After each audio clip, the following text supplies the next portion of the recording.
రాజకీయాలు ఎవరైనా చేయొచ్చు. అందులో తప్పేం లేదు కానీ, ఆ రాజకీయాలు చేసే వాళ్ళకి నిజాయితీ ఉండాలి. గెలవాలని తపన ఉండాలి. కానీ పక్కన వాళ్ళని గెలిపించడం కోసం రాజకీయాలు చేస్తే వారి పార్టీలు చరిత్రలో నిలవవు. తెలుగు రాజకీయాల్లో చాలా మంది కొత్త పార్టీలు పెట్టారు కానీ నిలవలేకపోయారు. కొత్త పార్టీ పెట్టిన వాళ్ళు చాలా మంది తమ గెలుపు కోసమే పనిచేశారు కానీ ఆశాస్పదంగా కొత్త రాజకీయాలు చేస్తున్న వారు తమ గెలుపు కోసం కాకుండా పక్క పార్టీని గెలిపించడం కోసం ప్రాకులాడి నవ్వుల పాలయ్యారు. తెలుగు రాజకీయాలను ఉద్ధరిస్తానని పార్టీ పెట్టిన జనసేన అధినేత పవన్ కళ్యాణ్ ఇప్పటి వరకు కనీసం ఎమ్మెల్యేగా కూడా గెలవలేదు.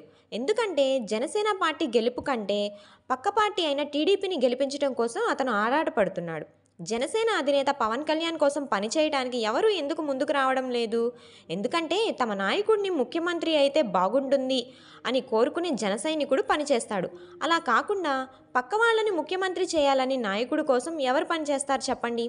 ఇదిలా ఉంటే తెలంగాణని ఉద్ధరిస్తానని అక్కడ పార్టీ పెట్టి నవ్వుల పాలయ్యింది వైఎస్ షర్మిలా శాస్త్రి గారు. ఎందుకు నవ్వుల పాలయ్యిందంటే అక్కడ చాలాసార్లు ఉప ఎన్నికలు వచ్చాయి కానీ ఎప్పుడూ పోటీ చేయలేదు.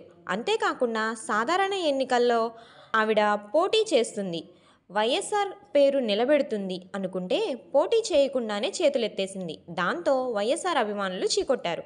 అక్కడ ఏమీ సాధించలేకపోయినా ఏపీ రాజకీయాలు ఉద్ధరిస్తానని ఇక్కడికి వచ్చింది. మరి ఇక్కడైనా ఆవిడికి సపోర్ట్ చేస్తారా అంటే సొంత ఇంట్లోనే ఆవిడకు సపోర్ట్ లేకుండా పోయింది. వైఎస్ అభిమానులు అంటారా రాజన్నపై కేసులు పెట్టిన కాంగ్రెస్పై వైఎస్ అభిమానులు గుర్రుగా ఉన్నారు. ఎక్కడికి వెళ్ళినా ఆవిడకి నిరసనలే ఎదురవుతున్నాయి.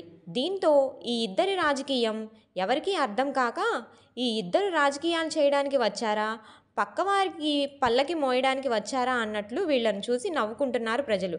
షర్మిల, పవన్ కళ్యాణ్ ఆంధ్రాలో ఎమ్మెల్యేలుగా గెలుస్తారు అనుకుంటే ఎస్ అని, లేదు అనుకుంటే నో అని కామెంట్ రూపంలో తెలియచేయండి.